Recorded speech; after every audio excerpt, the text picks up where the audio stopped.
Walang putol ang pagpapatrol ng Armed Forces sa West Philippine Sea kahit abot langit ang halaga ng krudo. Git ng Philippine Navy, walang presyo ang pagtatanggol sa soberanya ng bansa. Narito ang agenda report ni Attorney Karen Jimeno.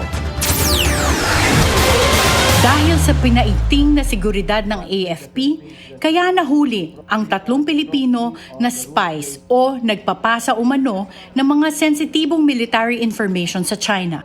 Sa at the forefront ng Billionaire News Channel, giit ni Navy spokesperson for the West Philippine Sea, Rear Admiral Roy Vincent Trinidad, na kailangan nang i-update ang anti-espionage laws ng bansa.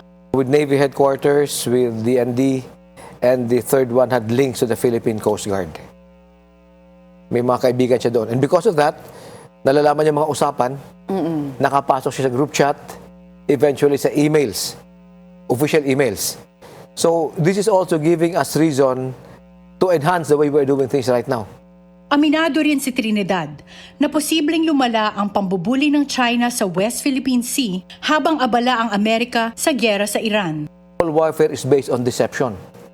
So if you analyze the war-fighting thought, it will not be difficult to say that this will be for them an opportunity, a window of opportunity to come in, to increase their coercive and aggressive actions, to have more consistent presence in Bajo de Masinloc, Sabina Shoal, and the other features.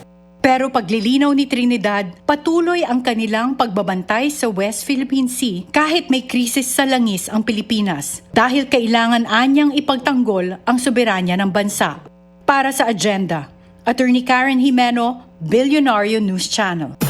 Manatiling nakatutok sa Billionaire News Channel, sumubaybay sa aming social media accounts at mag-subscribe sa aming YouTube channel para sa mga eksklusibong balita at storya.